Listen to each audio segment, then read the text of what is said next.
that. 45 minutes. You can talk about this all day. Hello and good morning. My name is Sally. I'm grateful to talk to you today about Leave No Trace principles that can help preserve our beautiful wilderness that we have here access to in Bountiful. I'm going to start with a brief introduction, and then I'd like to overview Leave No Trace principles and talk about 3 principles in particular: durable surfaces, leave only footprints, take only photos, and being considerate of others. First introduction. My name is the Lorax, and I speak for the trees. That's not actually true, but I do love speaking for the trees because they're precious to me. I love being in the wilderness. I love being near trees, and I just feel like they can't speak for themselves. You can always still call me Pocahontas because I speak to trees. I love the wilderness. I'm so grateful for my dad. He took me hiking when I was a kid and introduced me to the outdoors. I began teaching Leave No Trace principles in New Mexico as I taught, led backpacking trips there in the summer. These principles have become a way for me to protect the wilderness that I care so deeply about. Okay, so an overview of Leave No Trace principles.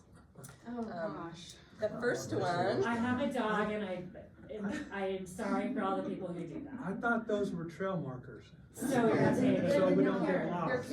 I mean, why back it up if you're just gonna leave it, right? I thought this would bring a little diciness to our principles today. It's good to plan ahead and prepare for our trips. We want to travel and camp on durable surfaces. We want to dispose of waste properly. We want to leave what we find, minimize campfire impacts, respect wildlife, and be considerate of others. These are the 7 Leave No Trace principles. I'm going to be just focusing on 3 today that I feel like are most applicable for us in Bountiful. Durable surfaces. When we want to be in the wilderness, we want to aim for a minimal impact. So we want to travel on surfaces that won't leave a big impact. That would be an existing trail, rocks, gravel, snow, streams, and we always want to stay in existing campsites instead of making new campsites.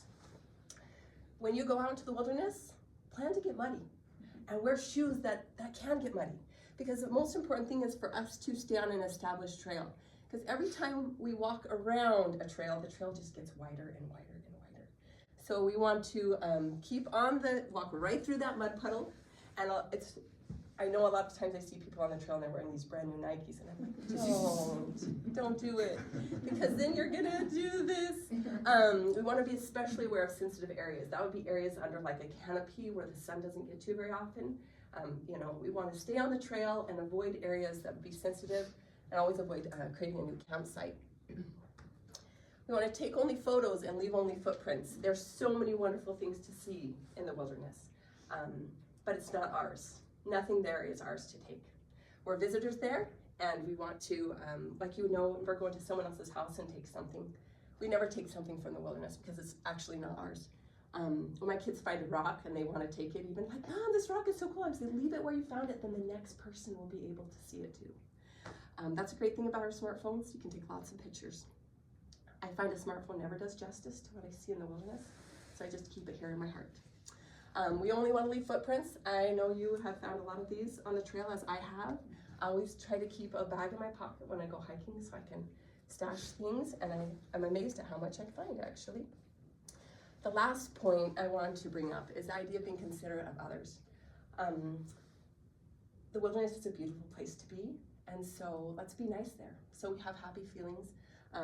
It's inevitable that we'll find other people on the trails. Having positive feelings in the wilderness is important, and being considerate is important. We want to let the sounds of nature prevail. We keep our talking to a minimum. There's nothing worse than me having a moment in wilderness and someone comes, we're talking through so loud, and it's just like, okay, I'm having this moment. Let's all create a place where we can all find some meditation and some peace. We want to keep dogs close and controlled. I have been jumped on many times by dogs on a trail that's running ahead of their owner. That's never a pleasant experience, and I even like dogs, but it would be even worse if I wasn't a fan. So we want to keep our dogs under control, and then we always want to share the trail. I'm going to have t-shirts of this made up for myself. And then when I hike, this is still on my to-do list, but when I hike, I'm going to take a moment, if needed, to explain trail etiquette, because this is something that's really important, and unfortunately, anyone can go outside, which is actually really fortunate, because we want everyone to enjoy the outdoors. But there's a basic understanding that's important about trail etiquette, and sometimes people don't understand this on the trail. But basic trail courtesy says that everyone yields to equestrians, because horses are very unpredictable, and they just need the greatest concern. And so whether you're a biker, a hiker, any kind of a trail user, we always want to yield to people on horseback. That means stepping off the trail if needed, if the trail's not wide enough, and always saying hello to the person who's riding is helpful. We don't have a lot of horses on our trails here in Bountiful, but I have seen some occasional horses. So a hiker will always yield to a horse. A biker will always yield to a hiker and a horse. And that helps us when we're on a trail to know, because it's inevitable to piece of people hiking up a trail, who yields. And so this basic understanding helps us to quickly navigate that interaction and move on. And there's no question about what happens when we are on a trail together. Now, my kiddos, when I was giving this presentation to them, said, well, what if you have two hikers hiking up on trail together? What do you do? And it's always the person who's going uphill. The basic idea behind that is it's hard to stop and start again if you're going up a hike, and especially if you're hiking like with a backpack or you've been on a ways, you're trying to keep that momentum is really difficult. And it's easy to get a momentum when you're going downhill. And that's kind of also the thinking behind bikers as well, that it's easier for them to start up and stop than it is for people. So that's basic trail etiquette. Does anyone have any questions about trail courtesy or any of the other no trace principles we talked about? Awesome. Well, then I just close with my feelings about the wilderness. It's a stewardship, it's a gift, but it's also a responsibility.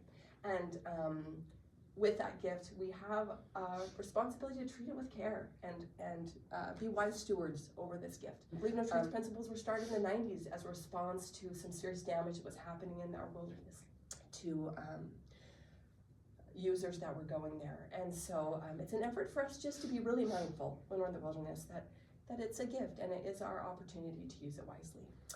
Thank you for your attention today. It's been my honor to share these ideas with you. I'm happy to talk with you afterwards if you have any questions.